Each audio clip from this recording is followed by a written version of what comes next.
আলাইকুম সবাইকে। আশা করি সবাই ভালো আছেন, সুস্থ আছেন। আজকে ডালিম গাছের ভিডিও দিয়ে শুরু করছি আমার আজকের ভিডিও। তো প্রথমেই সকাল সকাল আজকে রান্নার জন্য আমি এখানে প্রথমেই আমাদের গাছের কাঁচকলা, একদম আমাদের গাছের তুফানের কারণে গাছ থেকে কাঁচকলাটা পড়ে গেছিলো, যার কারণে ওইটা দিয়ে আজকে আমি এখানে, এর আগেও তো আপনাদের আমি মনে হয় কলার কোনো ভিডিও দেখিয়েছিলাম। তো আজকে আমি এখানে আলু আর কাঁচকলা সিদ্ধ করে নিয়েছিলাম। এইখানে আপনার তার সাথে পেঁয়াজ, ধনেপাতা, হলুদ, মরিচ, আদা, তারপর এগুলো যা যা প্রয়োজন হয় ওইগুলো একসাথে চটকে নিচ্ছি এখানে। তো এখানে আমি দেখছিলাম ভালোভাবে এটাকে ভালোভাবে মেশাতে পেরেছি কি না। তো মেশানোর পর এখানে আমি ভালোভাবে গুল গুল করে এখানে কোফতা যেটা আছে ওই কোফতা শেপ দিয়ে দিচ্ছিলাম। তো এখানে আমি গুল গুল করে আপনাদের দেখাচ্ছিলাম, দেখুন কতটা মসৃণ হয়েছে। তো এইগুলোই আমি এখন সবগুলো দিয়ে বানিয়ে নেব। আজকে তো আপনাদের বলাই হয়নি আমি কি রান্না করব। আজকে আমি রান্না করব কাঁচকলার কোফতা। তো এটা আমি ইউটিউব থেকে দেখে ইন্সপায়ার হয়েছি। তো ভাবলাম যেহেতু ঘরেও কাঁচকলা আছে, তাও আবার আমাদের গাছের, তো ভিডিও বানানো যাক আর এটা নতুনভাবে ট্রাইও করা যাক। তো আমাদের সব বানানো হয়ে গেলে এখানে আমি তেলের মধ্যে এগুলো দিয়ে দিচ্ছিলাম।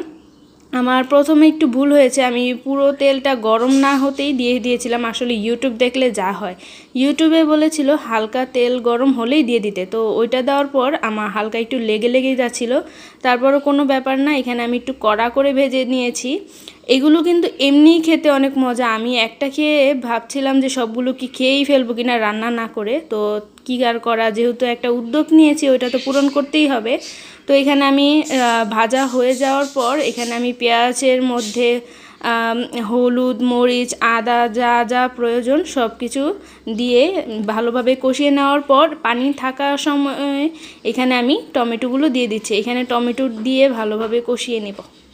ভালোভাবে কষিয়ে নেওয়ার পর এখানে যেই আমি কোফতাগুলো ভেজে রেখেছিলাম ওই কোফতাগুলোকে একটু কাঁটা চামচ দিয়ে গুঁতো করে দিয়েছি, যার কারণে এটার ভিতর যেন ভালোভাবে মশলা, ঝোল টোল সব কিছু যায়, না হলে এটা অনেক হার্ড হয়ে থাকবে আর ভিতরটা অনেক শুকনা শুকনা লাগবে, যার কারণে একটু কাঁটা চামচ দিয়ে গুঁতো করে দিলাম। তো এখানে আমি হালকা কিছু 3টার মতো কাঁচামরিচ দিয়ে টমেটোগুলোকে ভালোভাবে একদম মিশিয়ে নিয়েছিলাম, যেন কোনো দানা না থাকে বা শক্ত কিছু না থাকে। তো এখানে মিশিয়ে নেওয়ার পর এখানে আমি ঝোল দিয়ে দিচ্ছি বেশি করে। এখানে ঝোল দিয়ে ভালোভাবে নাড়াচাড়া দিয়ে আমি কতক্ষণ কষাবো। এখানে ভালোভাবে কষিয়ে নিতে হবে। ঝোলটা আমার একটু কম পড়ে গেছিলো, যার কারণে আমি আরেকটু ঝোল দিয়ে দিলাম। তো এখানে ভালোভাবে ঝোল দিয়ে নাড়াচাড়া করার পর আমার শাশুড়ি মা চলে আসলো, বলল দেখি কি রান্না করছো। তো এখানে এসে বলল আমাকে একটু ভিডিও করো, আমি একটু নাড়াচাড়া দেই, সবাই ভাববে আমিই রান্না করেছি। তো আপনারাই বলবেন কে রান্না করেছে। তো এই যে এখানে আমার কোফতাগুলো দিয়ে দিয়েছিলাম, কিন্তু কোফতা দেওয়ার সময় কোনো ভিডিও নিতে পারিনি। তো দেওয়ার পর যেই পাতিলে আমি তরকারিটাকে বেড়ে ফেলবো ওই পাতিলে আমি নিয়েছি। এখন এটাকে ভালোভাবে জালে আনবো।